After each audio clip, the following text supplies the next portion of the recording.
Welcome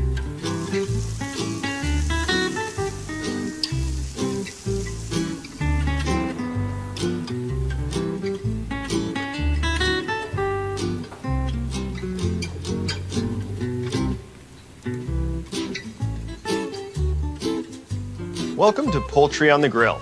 So when we hear the word poultry, obviously we think of chickens, but there's also quail, duck, geese, turkeys, all members of the poultry family, and we'll be looking at several of those today. But first I do want to talk about chicken. Chicken is probably the most common food item you'll find on menus in people's homes and coming off the grill.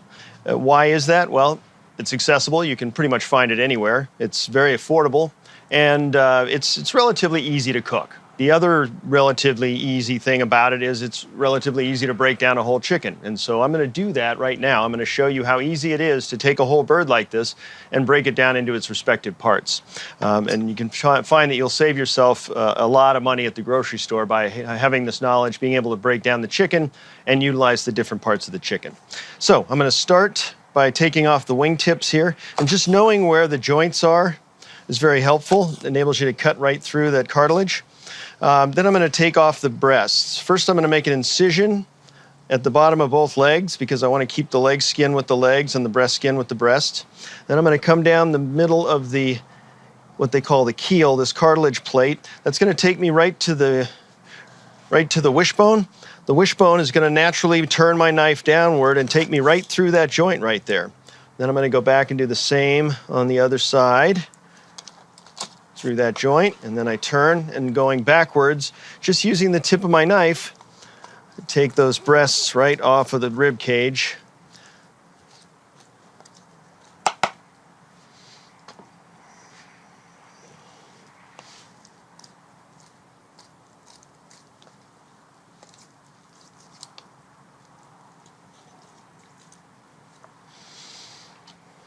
Now, with these breasts, I can then take the joint off with the wing. I can throw these in my freezer, and after a couple of weeks or so, I'll probably have maybe a dozen chicken wings that I can fire up for the football game on Sunday. Simply toss them in some flour, fry them up, or bake them, put some hot sauce on them. So then I have 2 boneless chicken breasts. Say I don't like skin. Very easy. Just take the skin off, save the skin. I have boneless, skinless chicken breasts. Next, I'm going to look at the legs. So there's a little spot in the bottom of this guy right here called the oyster. It's my favorite part of the chicken. I want to make sure I capture that. So I'm going to go in at an angle, get around that oyster. I'm going to press down on the carcass with my knife to hold it in place, and I'm going to pop that leg joint just like that. Then I'm going to come back, capture the oyster, just follow that right along out to the end. Leg and thigh. Same thing on the other side. Capture the oyster. Hold the carcass down with my knife, break the joint right through. Now I have chicken wings. I have my carcass, 2 leg and thighs. If I want to break these in 2, I go right through the joint there. Drumstick, chicken thigh, drumstick, chicken thigh. So, say I want a boneless thigh. Very simple, just take the tip of my knife, go down both sides of the bone until I can get my fingers underneath the bone. Then I just follow the edge of the bone.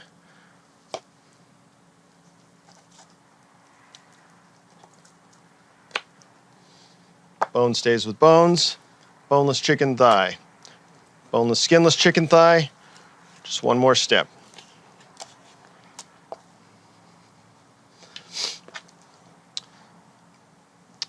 So now I have boneless, skinless thigh, bone-in thigh, 2 drumsticks, breast boneless and skinless, and boneless skin on. So I'm going to also reserve this carcass because now I can take that. Once I have 2 or 3 of those, cook those down with some aromatic vegetables and some water. I can make my own chicken stock, my own chicken broth, and have that on hand as well. So you can see how easy that is. I'm going to use the drumsticks and the thighs from this last preparation in a moment. Place those over here. First, we're going to talk about dry rubs. So I have a generic poultry dry rub that I use pretty much across the board with all poultry, and it consists of a bunch of different colorful and very aromatic spices. So let's talk about those. So I have cayenne pepper here, I have sage here, garlic powder here, coriander here, black pepper, paprika, oregano, cumin, and brown sugar here. So I'm going to go ahead and assemble this now. So I'm going to start with my cayenne. I'm going to move on to my sage. Garlic powder next. Paprika. Black pepper. Coriander. Oregano. Cumin. Brown sugar. And of course, no dry rub would be complete without salt. Fair amount of salt. So I'm going to mix up this dry rub really good. So notice I'm going to shake the bowl and stir at the same time. This pushes stuff up the sides, and as it falls back down into the middle, it mixes and also kind of breaks up any of the lumps that might exist in the spice mix. So once I don't see any streaks of color in here, because we have so many variable colors going into this, that tells me that I'm pretty well mixed. You did see one little streak of something down there in the bottom. Okay, now I'm going to take this spice rub and I'm going to place some of it in a Ziploc baggie. A fair amount, don't be shy.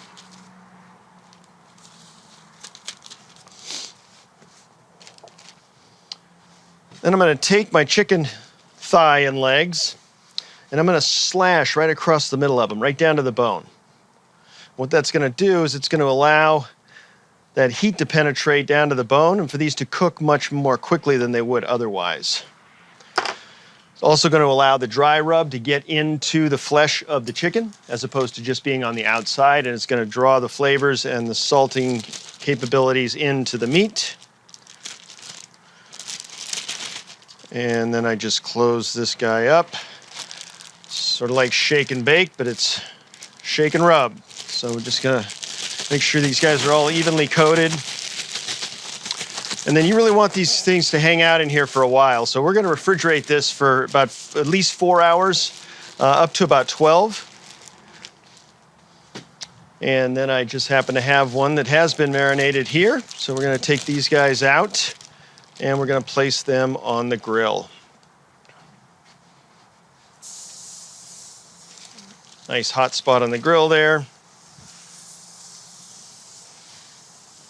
So we're going to cook these on the grill. We're going to get some markings on the outside, some nice caramelization.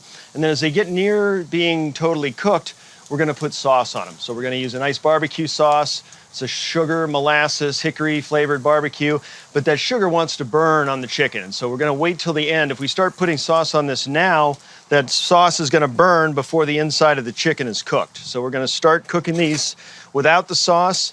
And then at the end, we'll finish with the sauce. I got a little flame up going there. So I'm just going to move that away from the fire. We don't want those volatile chemicals from the flames or that black soot to appear on here. It's both unhealthy and uncharacteristically unpleasant flavor.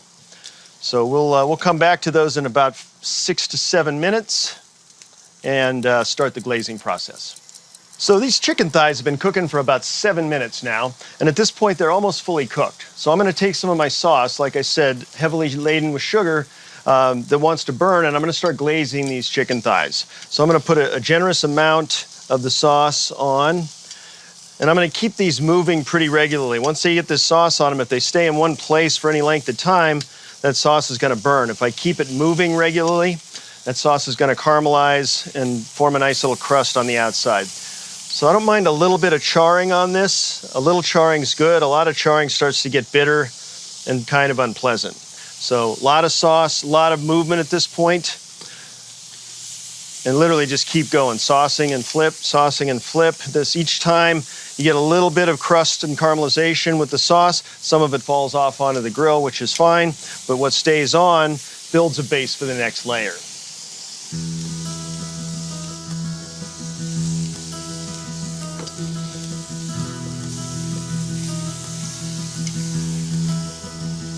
So I'll probably do this for about 2 to 3 minutes.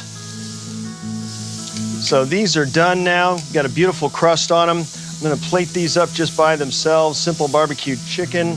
Got a little watercress garnish here for some greenery.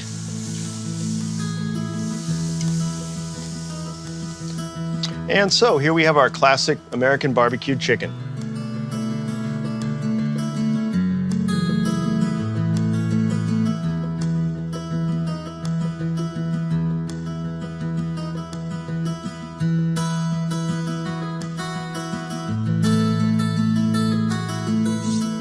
And now we're going to look at a dish that's a bit of a mixed grill, if you will, utilizing quail as one of the proteins.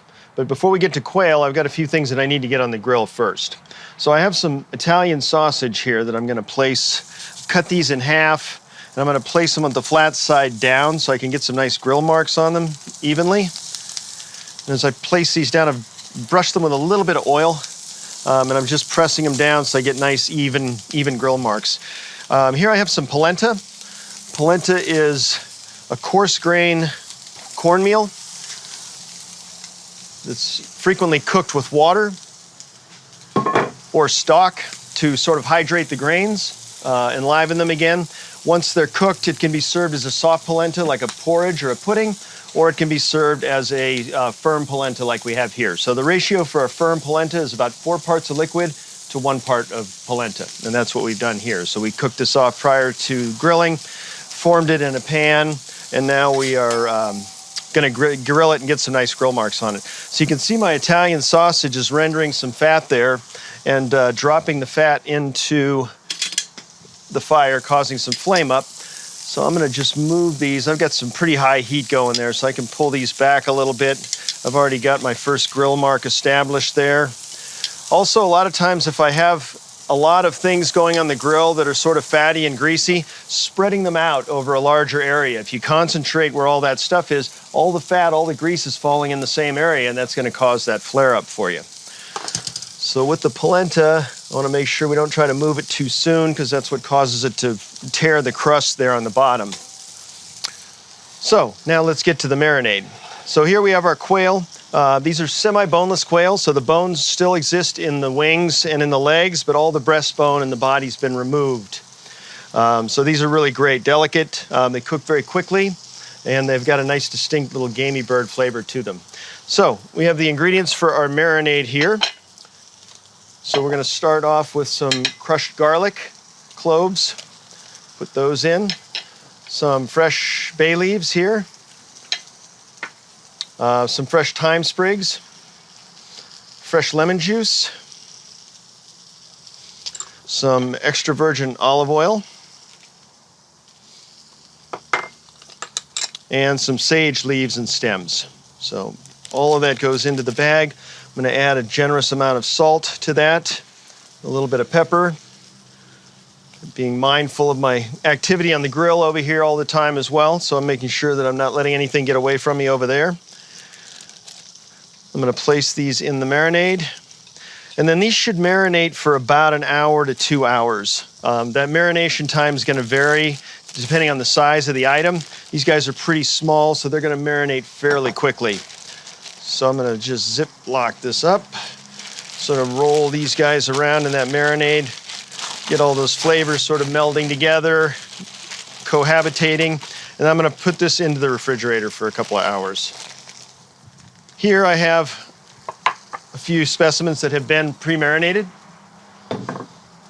Just going to check on the progress of our grill here. Yeah, so those guys are looking good.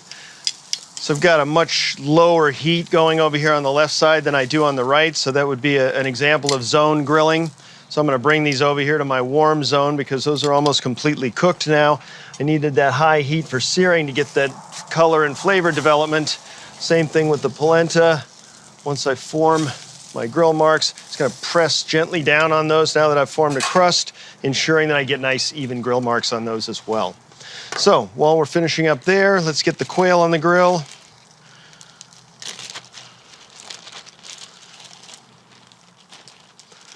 Want to lay these quail out so that the breast goes down first. We always want our presentation side to go down first with these guys, and that's where I'm going to get the nicest, flattest surface, the best looking grill marks.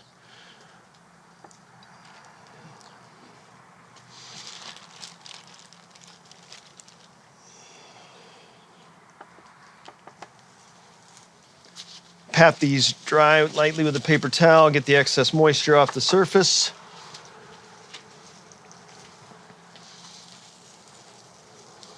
And these will go right to the hot spot on the grill.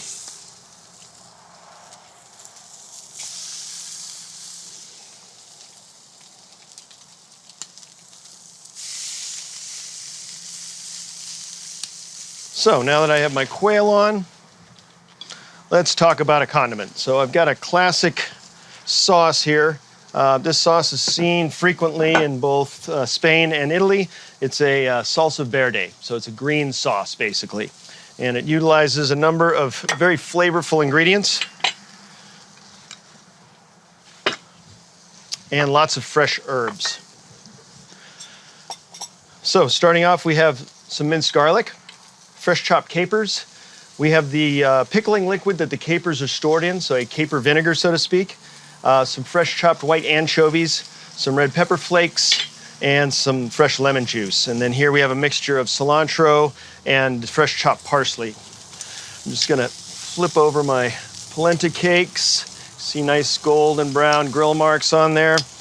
Check on the quail status. I'm getting some nice grill marks on that already as well. So we're gonna cross those over. As I've mentioned before, that crossing. Nice grill marks and also just development of flavor and more even cooking. So back to our salsa verde. I'm gonna add my garlic. Capers chopped. Caper vinegar. Anchovies.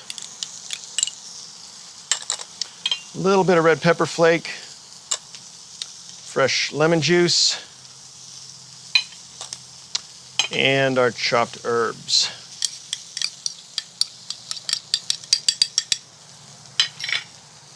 Add to that some fresh ground black pepper and a decent amount of salt.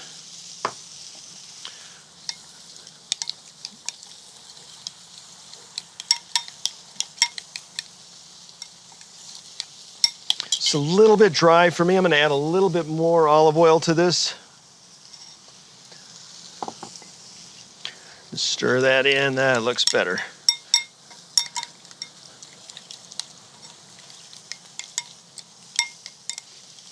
Okay, let's check back on our grill now. Sausage is cooked and looking nice. Polenta looks great.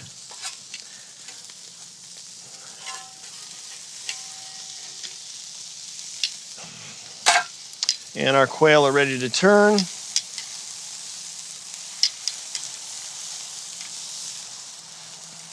So once we've turned those over, probably 2 to 3 minutes of additional cooking time, and then we're ready to plate up. Okay, I can see now by the plumpness of my quail that they're cooked. The breasts kind of plump up on them nicely. They look great. So I'm gonna go ahead and plate up now. I'm gonna start off with my polenta. Place there, and there. Next, I'll place the sausage.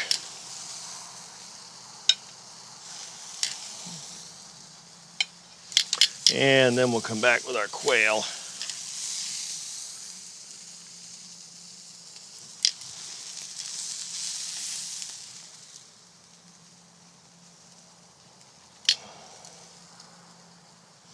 Just get a little height there, utilizing the legs to draw our eye to the plate. And then a generous sort of random smattering of salsa verde. Make sure we see some on the plate. A little on the polenta for color contrast, some actually on the quail.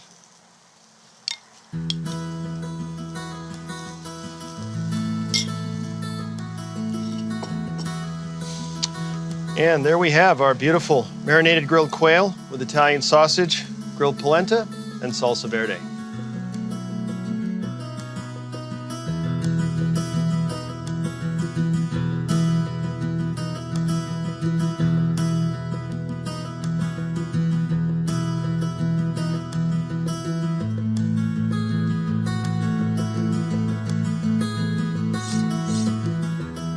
And next, we're going to take a non-traditional look at a holiday classic. Everybody's familiar with the holiday turkey. We have a beautiful specimen right here. So this is a nice hen turkey. I'm going to take this through a series of steps with you all, starting off with the preparation of it. So I have some ingredients here. I'm going to talk about each one as we go through. Turkeys traditionally are roasted in the oven. And as we roast them in the oven, they're surrounded by a skin that has a lot of fat in it, and that fat renders down, it turns into liquid fat, and it bastes the bird. Actually, that fat liquefies and goes into the meat, and a lot of that, typically in the roasting process, ends up in the bottom of the roasting pan, which we then turn back into gravy to remedy the fact that we've just overcooked our turkey and made it dry. So we're going to look at a couple of steps to sort of minimize that transformation of extracting the juices and then having to put them back over the top of the turkey. So I have some herbs here, and what I'm going to do with the herbs is I'm going to stuff those into the cavity, but first I'm going to put some salt in there. Salt is going to act as a little flavor enhancer, and I just kind of pick up the bird and sort of sprinkle salt all around the inside of the cavity so it sort of coats the whole inside. And then I have some parsley stems, which I'm going to force in here.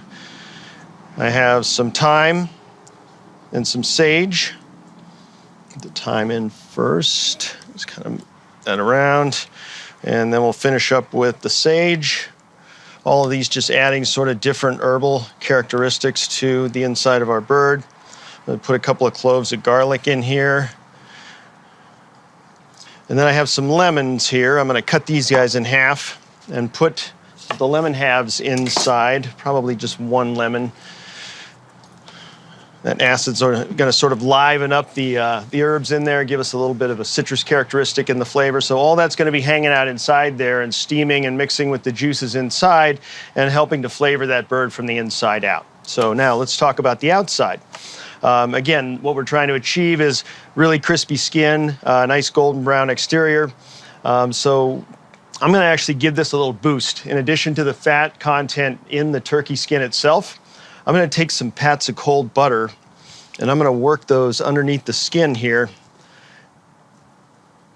And that additional fat in the form of butter is just going to really bump up the moisture content of this turkey and really give us some nice results.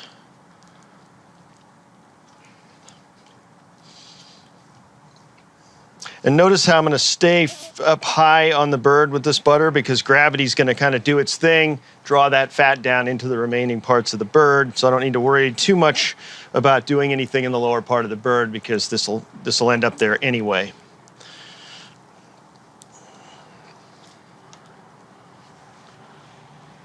Just kind of massaging this over. I don't want to tear the skin.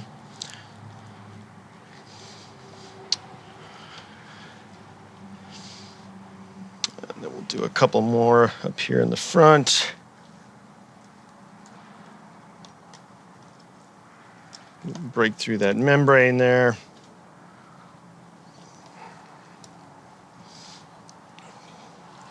And just one more.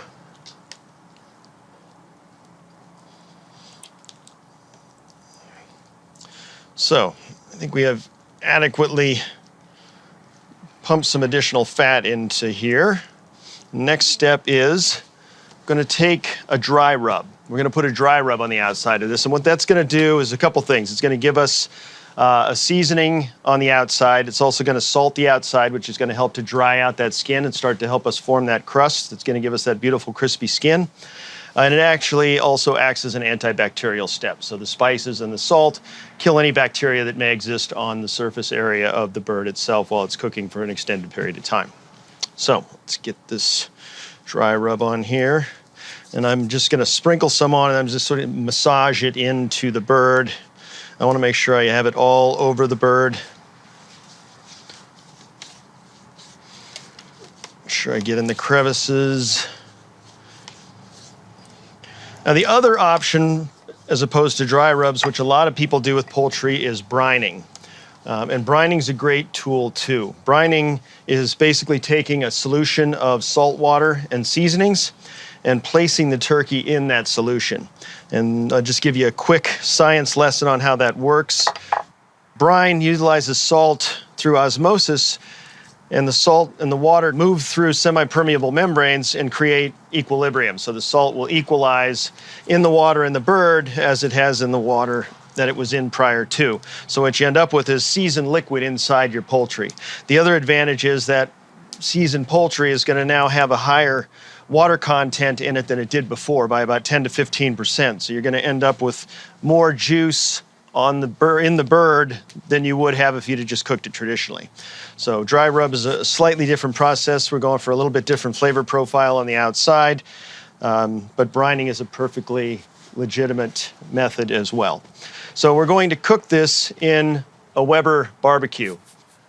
So as you can see, I have a nice hot bed of coals here on each side of the Weber, and I've got a drip pan placed in the center underneath the grate. So I'm going to take the turkey, I'm going to place it right here in the center of the Weber. I'm going to sprinkle a few wet wood chips on each side on top of the hot coals, and as those become dry wood chips, they're going to generate smoke, which is going to create a great flavor in this turkey. So I'm going to put the lid on. I'm going to check the temperature in a few minutes to make sure it's where I'm at, and I can use these air dampening tools on the top and the bottom to control that temperature, and then we'll check back on this bird in about an hour and a half. So you can see this has been in here for about an hour and a half now. So I have some apple juice here. The skin's starting to get some nice color on it from the heat and the smoke, so I'm just going to baste this with a little bit of the liquid. Soften that skin back up a little bit. It'll eventually get crispy again, but this will keep it from burning. I'll actually dab in here in the cavity, grab a little bit of the juices from the herbs, use that as well. Get nice lemon, herb, apple, garlic, sort of elixir going here. And then I'm going to add just a few more wood chips here. I want to get a little bit more smoke flavor. So these wood chips are wet, the idea being that they'll generate a little bit of steam, and also when they dry out create smoke. The steam just allows the smoke volatile compounds to permeate. Without that moisture, that wouldn't happen. So who wouldn't be happy with this for their Thanksgiving or Christmas dinner? This is a beautifully cooked turkey, so you can see crisp skin on the outside, and as the skin crisps and renders that fat down, it becomes really thin, and you end up with little brittle pieces like this that we call them cracklins, and they're delicious, little crunchy, salty bits. So I'm going to sort of demystify carving a turkey for you. I'm going to show you how to break this bird down in a matter of minutes. Keep it presentable, make it be attractive to your family, and really present nicely on a platter. So I'm going to get right to that. The first thing I do is make an incision at the legs through the skin, because I want to keep the skin that belongs on the leg, and I want to keep the skin that belongs on the breast. So at this point, most people start shaving the turkey down, not really fully understanding where the bones are. I prefer to take a slightly different approach. I like to get the bones out of my way. So I'm going to cut down right through the top of the breastplate. Right along here is a cartilage piece, and I'm following right along the edge of that cartilage piece, and then I'm going to come down to where the wishbone is, and I'm going to turn my knife and follow the contour of the wishbone. That's going to take me directly to this joint right here, where I can go right through that wing joint, and then I can literally just slice the breast right off of the carcass.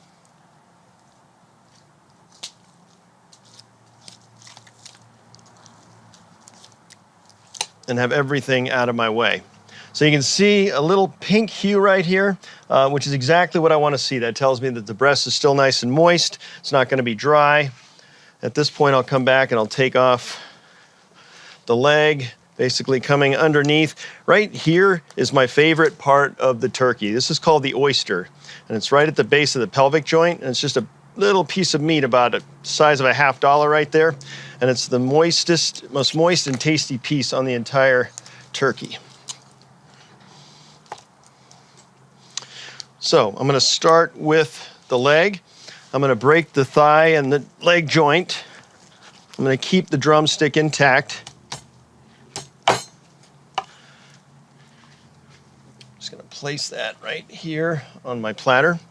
And then I'm just going to quickly take the leg meat off, because usually most people are going after the breast. There's a few people that are looking for dark meat. So I'll just sort of break this up into smaller portions so that it's not 25% of the dark meat of the turkey all going to one person.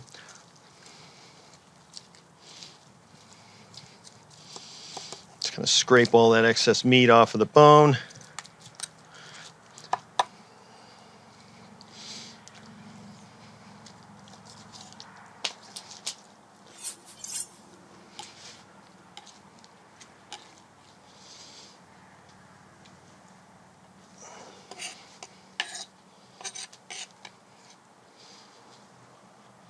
Beautiful dark meat. Now, let's move on to the breast. I'm gonna get a little bit different knife here for slicing. And basically, I'm just gonna kind of hold the skin in place as I go through and try and keep the skin with the slices of breast.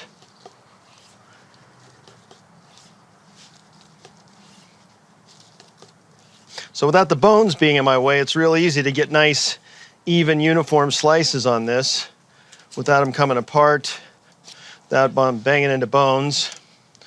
And then again, utilizing my knife like a spatula, I can move all of that intact, and then reach over and fan this out a little bit. Just a little more decorative, take up a little bit more space on the platter. And then for accompaniments, I've just got a couple of little additional touches here. I've got this beautiful 3-grain salad. So we have farro in here, wild rice, and lentils. So really nice, fresh grain salad. Some beautiful cherry tomatoes in here, scallions. I'm just gonna use this as a bit of a garnish, a little grain accent. Also, you'll notice that I didn't stuff the turkey, and I want to talk about that real quickly while I'm plating this up. So stuffing the turkey, basically what you do is you fill the cavity of that bird. And so you dramatically increase the amount of time that it takes to cook that turkey through and have whatever's in the center be hot. And generally, by cooking it that length of time, you've completely obliterated the turkey in an effort to get the center ingredients hot. So I like to make the stuffing independent of the turkey. And also that cavity helps in what we talked about as far as resting goes. That cavity allows the turkey to cool off quite a bit more quickly than it would if it were a solid mass. So that resting period, the juices slow down, the water activity slows down, and we keep more of that moisture in the bird. So here we have our beautiful smoke roasted turkey, apricot chutney, 3-grain salad. Happy holidays.